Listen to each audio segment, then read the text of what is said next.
Conversa ao vivo com o psicanalista Silvio do Amaral Schneider. Ele mantém um blog na internet, Mundo Vivo. Escreve textos, comenta filmes, também responde dúvidas de internautas. Um dos textos do blog, Brasil Vive uma Esquizofrenia, também foi publicado recentemente na Folha de Londrina e comenta o ambiente político atual no Brasil como uma loucura. Formado em Psicologia na Unesp de Assis em 2001, Silvio do Amaral Schneider, desde 2002, vive e trabalha aqui em Londrina. O blog Mundo Vivo começou em 2011. Eu abri o espaço para as perguntas para que as pessoas pudessem estar dividindo as angústias e com isso eu poder, não digo dar uma solução que não se dá, mas dar um direcionamento, um caminho que elas possam seguir. Tem tido uma participação significativa, tanto que é uma pergunta por semana, né, que responde? Sim, todas as sextas-feiras eu coloco a resposta a uma pergunta que me manda. Silvio, vamos falar agora propriamente desse texto que você escreveu, O Brasil Vive uma Esquizofrenia. Esse texto também surgiu da angústia do momento político atual que a gente está vivendo? Surgiu. E surgiu de eu ver na página do Facebook pessoas que se julgam de direitas, que se julgam de esquerda, brigando. E brigando da pior forma possível.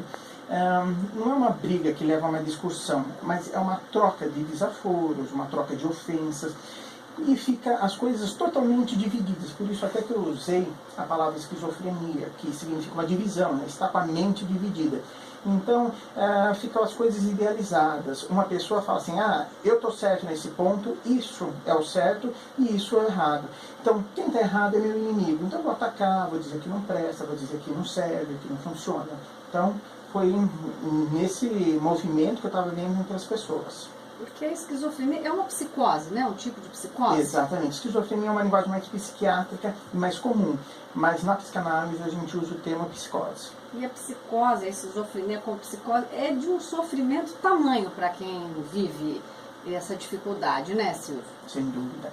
Ela é um estado psíquico de extrema dor. A pessoa que passa por isso, ela fica dividida entre aquilo que ela está alucinando, as alucinações que ela encara como realidade. Então ela trata os produtos mentais que ela tem, tudo aquilo que ela imagina, fantasia, como se fosse a realidade. E perde o contato com a realidade. Por isso que ela fica tão dividida. Ela não tem mais esse contato com a realidade, mas só contato com o que ela sente. E esse é o problema, porque nem tudo que a gente sente é verdadeiro. Aliás, grande parte do que a gente sente não é verdadeiro. Em que sentido? Quer ver um exemplo muito simples, que pode ajudar as pessoas a entender um pouco?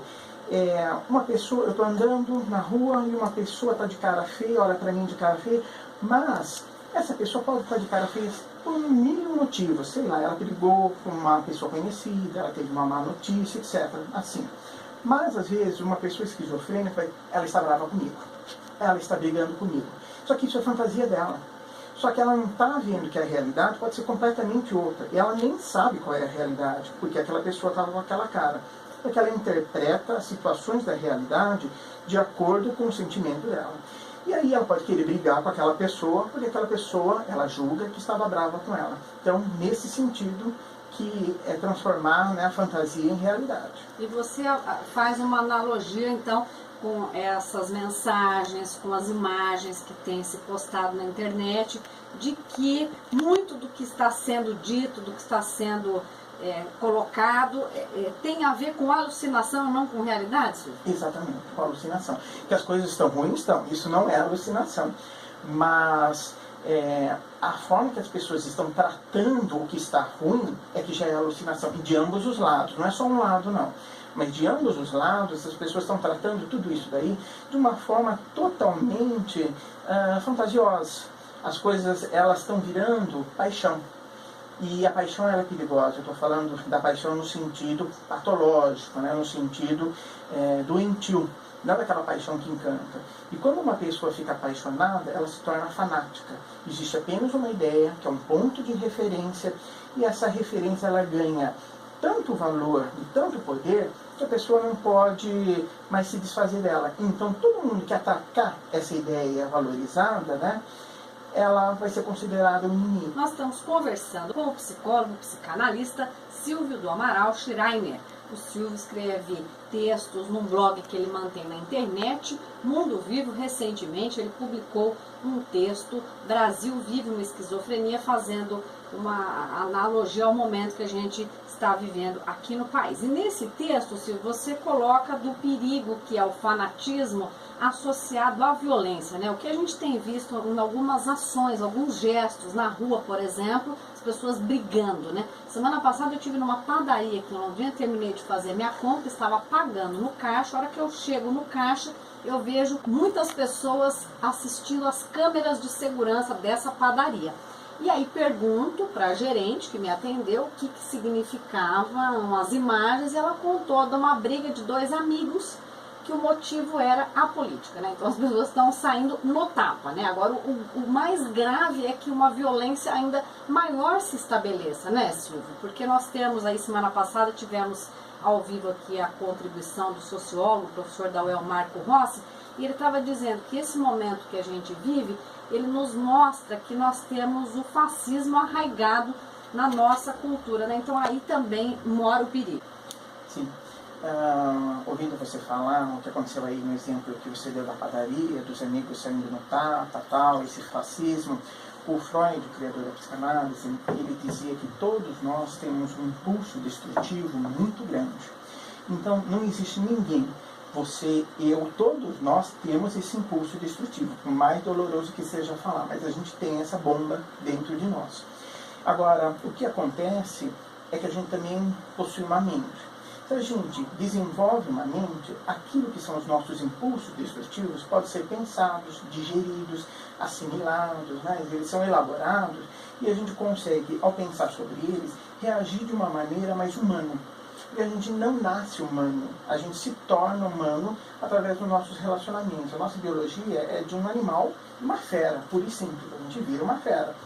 Mas aí justamente o que está faltando, e é talvez isso que eu estou dizendo na minha visão psicanalítica, não sei como esse sociólogo colocou, né? Mas o que eu estou vendo que está acontecendo na sociedade é que está faltando mente.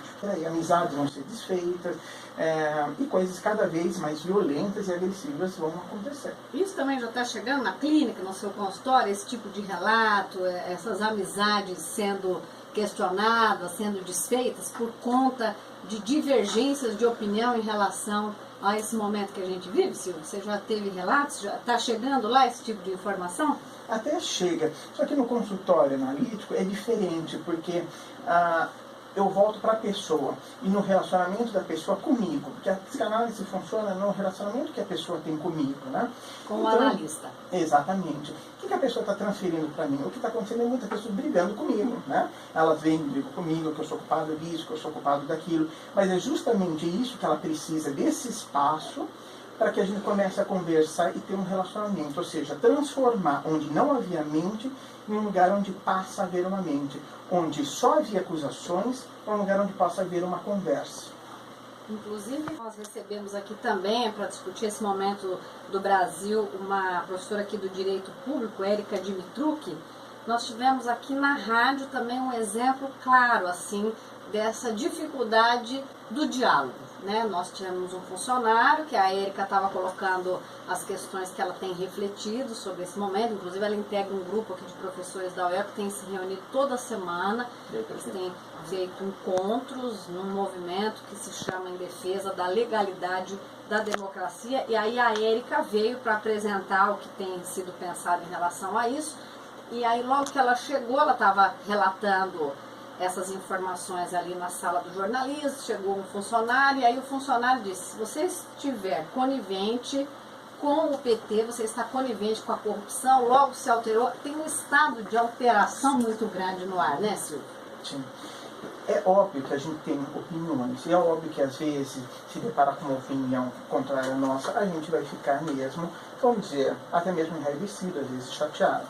Mas a questão é, se toma isso pessoalmente, nos termos da paixão, aí a gente está estragando, a gente está saindo da realidade. Porque a gente precisa voltar à realidade. A realidade é que vai existir diferenças, vão existir pensamentos diferentes, e ninguém é dono da verdade, absolutamente, né? Então, o diálogo, ele é difícil justamente porque tem que admitir a existência do outro. e que o outro pode ser totalmente diferente de mim, que o outro possa ter objetivos diferentes, que o outro possa pensar diferente e que eu vou ter que aceitar isso. Não existe só a minha vontade ou só os meus pensamentos na vida. Então, por isso que o diálogo é uma das coisas mais difíceis que tem. Porque a gente tem pessoas falando, mas não dialogando, porque é diferente. E é isso que é uma das funções da análise, da psicanálise.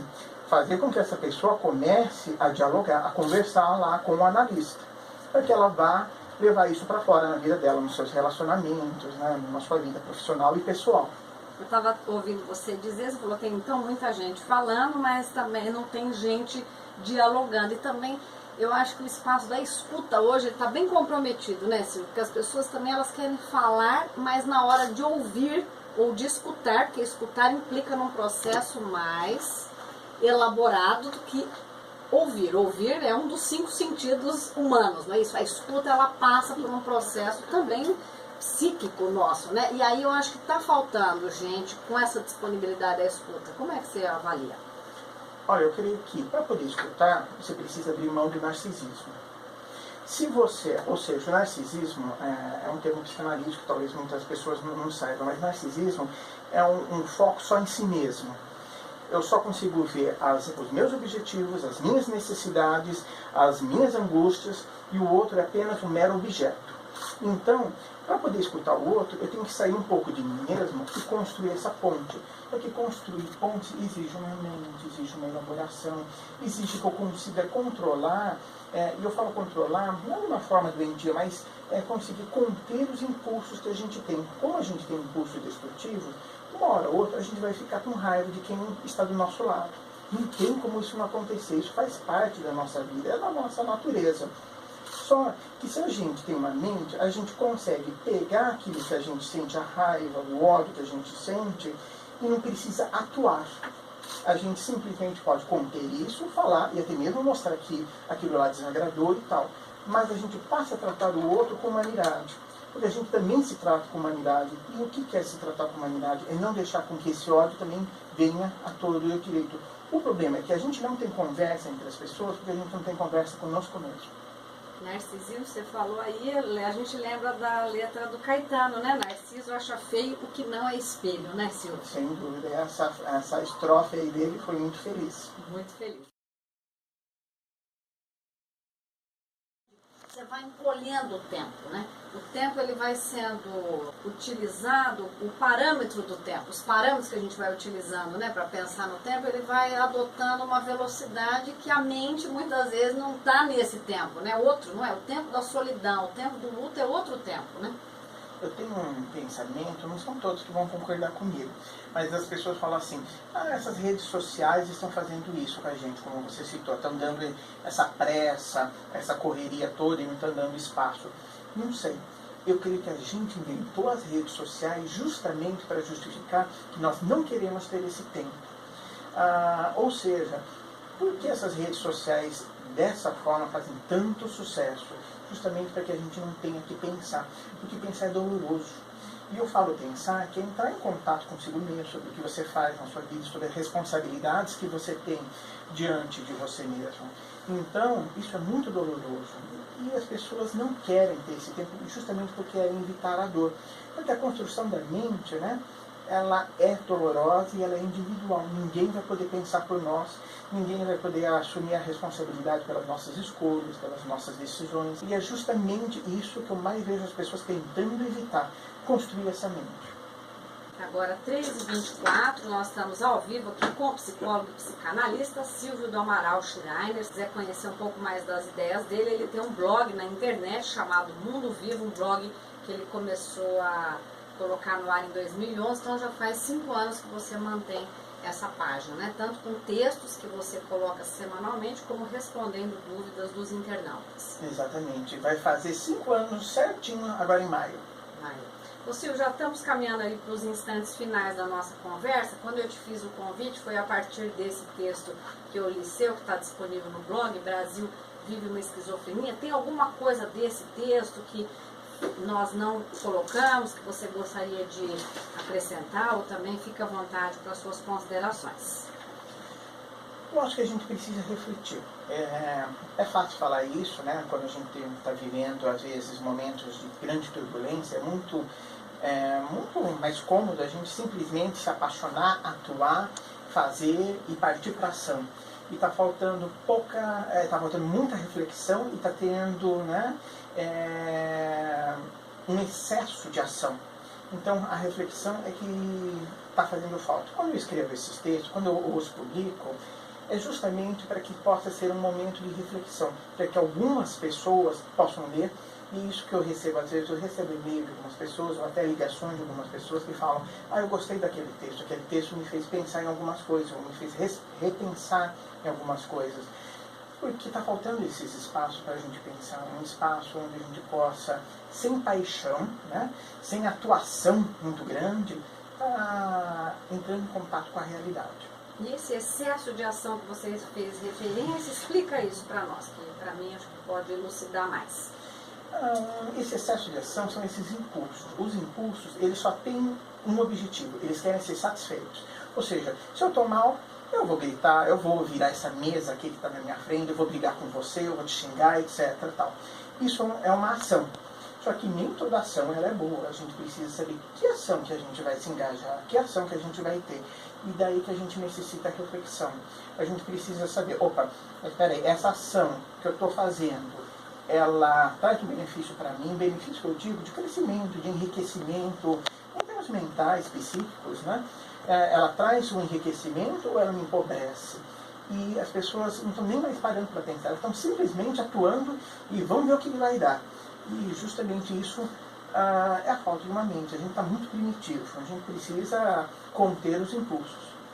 Obrigada, Ciro, pela sua presença aqui. Bom trabalho, bons textos novos. Muito obrigada por ter vindo aqui ao vivo hoje.